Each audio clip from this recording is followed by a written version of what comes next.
Hey, before we jump into this episode, I have a special request. Since the last episode, we have learned that my dad has been diagnosed with a brain tumor. And as you can imagine, he's not doing too well. He is a fighter, and there's no question he's going to give it all he's got. But he's having a tough time. And it would be a huge encouragement to him if you would just drop a note of prayer in the comments or thoughts or anything you want to say. And I will pass that on to him and let him know that you are thinking about him. I would really appreciate that.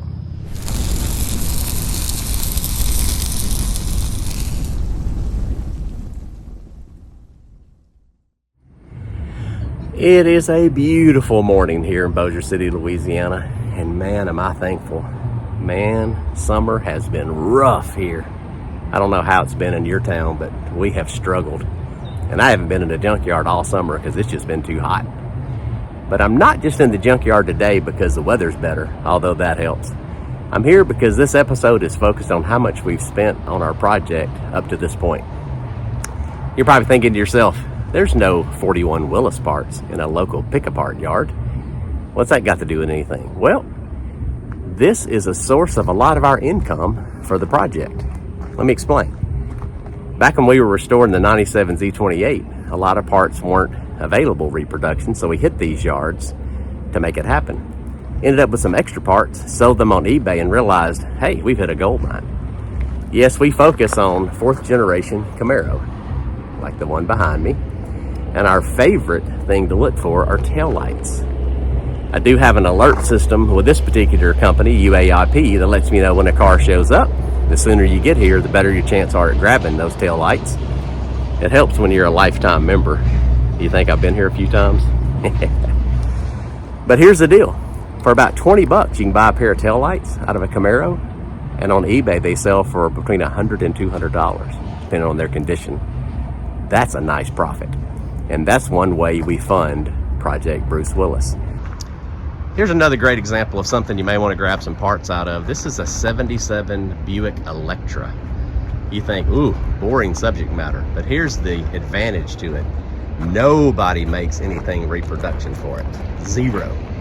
So headlight bezels, grille, bumper, mirror, anything like that that you grab, I promise you somebody somewhere is looking for it. And there it is right there. And it's even kind of a gold color, like a gold mine. Let's see what else we can find. Here's another good one. How about a 1988 Corvette? Taillight lenses. Easy to sell on eBay, easy to ship. Door handle. Yes, they make reproduction door handles, but there's nothing like an original OEM. But look at here. There's a 4th gen Firebird wheel bolted to it. And then of course, you got all kind of stuff under the hood that Corvette nuts are looking for. These things are getting old enough that people are starting to restore them now. So if you study up, find out what's hard to find, what's not reproduced, Corvettes are another great candidate as you're looking around your pick part yards. Let's keep shopping. I was headed out to exit, and I ran across a car that is a great example of what I'm talking about as far as being on the lookout for easy parts to sell on eBay. Again, lightweight, easy to ship as a consideration. How about Pontiac 400 chrome valve covers? Yep, that's a good example right there. This is a 77 Grand Prix. The grill's in great condition. Got a hood ornament that somebody's probably looking for. But the thing that really got my attention on this one, and I don't know much about these cars, but you gotta believe that that tachometer clock combination is probably something somebody's looking for. So there you go. You just never know what you might find that might be a moneymaker for you. So yeah, that's how it works. So we're gonna head back to the shop. Might grab a couple things while we're here. I've already been to Harbor Freight this morning, and I've got our supplies for our project for the day. Yes, the episode is focused on project cost, but we're actually gonna do something today that helps the project. So I'm gonna get out of here, pay for what we found, and head back to the shop.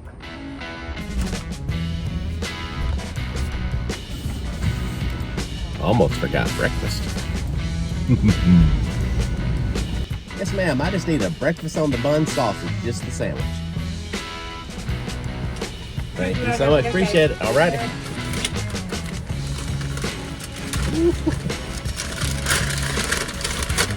see here.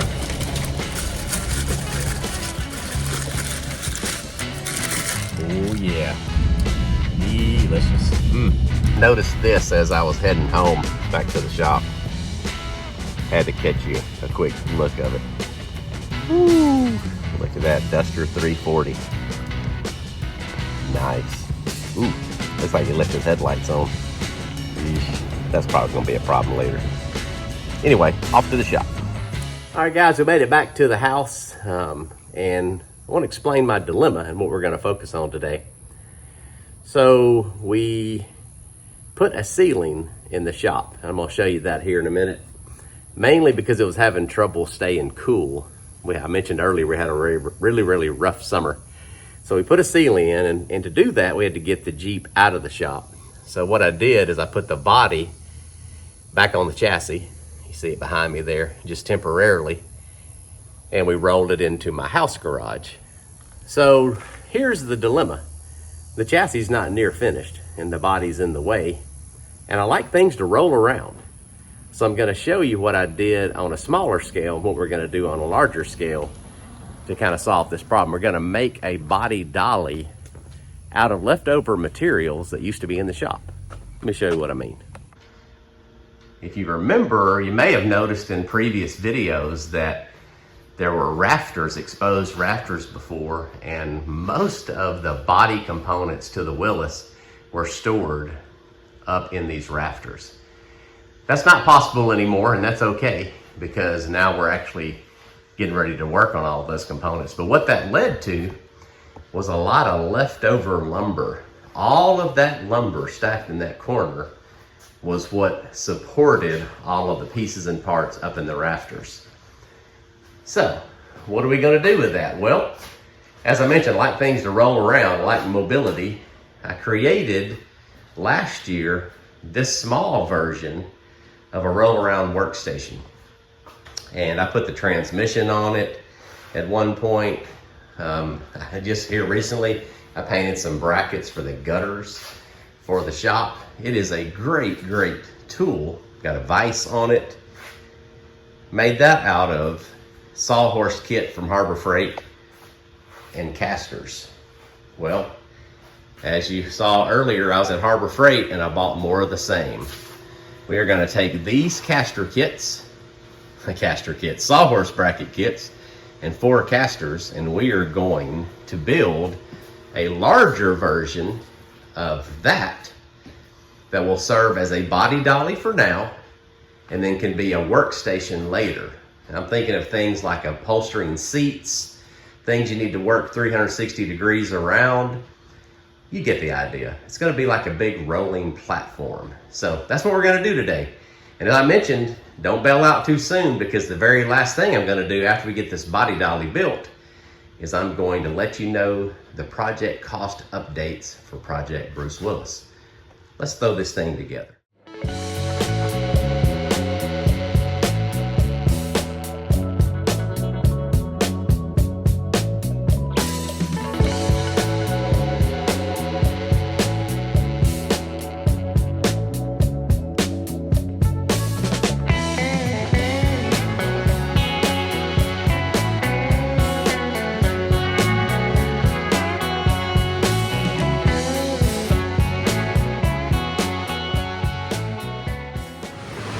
All right, so I got all the wood cut, and now it's time to start actually screwing the thing together. I had to cut the sawhorse legs 3 times. Yeah. You would think I would have measured the ones that are on my model, that most awesome little thing I kept talking about earlier today. They're 30 inches long. Mine were originally 40-something inches long, which meant the body would have been up here at eye level. That's not helpful. So I cut off 3 inches, which makes them 37 inches. Still 7 inches too long. Man, math never was my skill. Anyway, so we're gonna quickly try to assemble this thing and hopefully wrap this project up. It's looking good.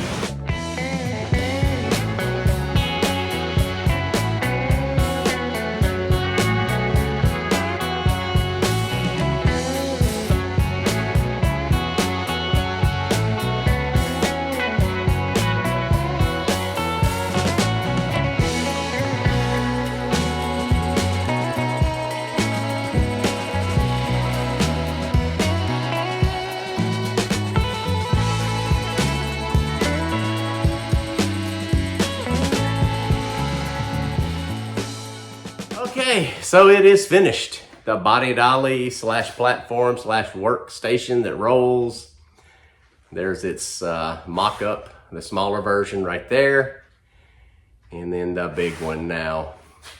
So why did I choose these dimensions? Well, I measured the width of the frame. That's how I came up with how wide to make it. And then I measured the length of just the main body, not the front fenders and hood. And I went with the width of the frame, not the width of the body, because on a Willys, on the driver's side, there is a fuel tank recess area, so the body doesn't sit flat.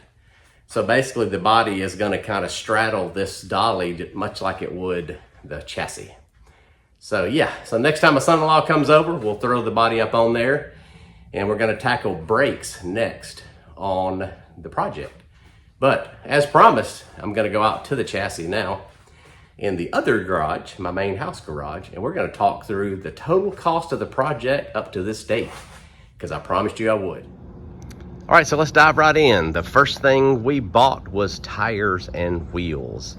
Yes, that is a Firestone Reproduction military tire, and yes, that is a one-piece Willys wheel. I did not go with the two-piece military bolt-together wheels because they are sketchy for me.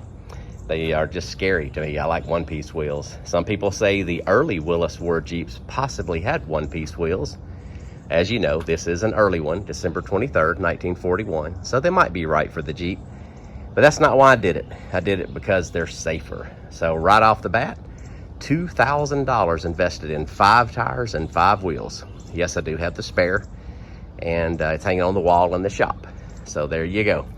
How did I come up with $2,000 for wheels and tires? Well, a buddy of mine had a Jeep TJ that belonged to his dad. His dad passed away, and he wanted a cosmetic restoration. So I didn't have a shop at the time, just used my home garage, blew it apart, had the front clip pieces painted, put a new top on it, solved a bunch of issues, didn't want any money for the work. He secretly opened an account at my local bank and dropped $2,000 in it. So that's how the project got kick-started. So you know who you are if you're watching. We thank you for kickstarting everything. Appreciate you. What do we do after that? Well, working from the ground up, next came suspension. We went to Kaiser Willis and bought a suspension kit. It included leaf springs front and back, hardware to attach it, new shocks, and we even got the shackles, and we had to buy new eyelets that weld to the chassis because they were stripped out. That was $750. So we're at $2,750. And we haven't done much yet. After that, we had a big delay in the project because of this piece right here. On the Willys, this is a round tube. On a Ford GPW, it's square. That was almost impossible to find for the longest time. Actually found it from a company called CNC Supply, which is a tractor supply company. They had it and shipped it to me, and we were back on our way. Don't remember exactly how much I paid for it. I want to say $100 and something, maybe something like that. Everything else came from Kaiser Willis. And what is everything else? Front bumper, front frame horns, all the way from the shock towers forward was replaced. Battery tray, totally shot, had to be replaced. While I'm this close in this shot, we boxed in the frame, so we had to buy the metal for that, and the welding supplies, and the grinding disc to get that done. Going to the back of the vehicle, very similar to the front. A lot of rot was happening, so this is new. The rear bumper brace, the V-brace that holds the pintle for towing, that had to be welded in and purchased. And then everything I just mentioned had to be sandblasted, primed, and painted. Whew, I get tired just thinking about it.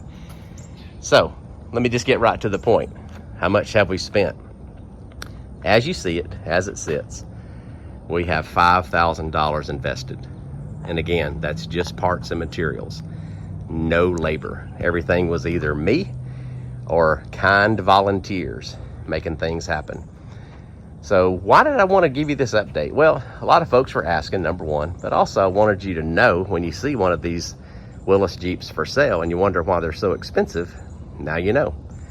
It takes a lot of time, a lot of effort, and a lot of dollar bills to put one of these together. So I hope it's been helpful. Hope this has been a fun episode for you. It has been for me. I hope you will subscribe if you haven't already. And I hope you'll stay tuned because you never know what you might see on the next episode of John's Garage. Thanks for watching.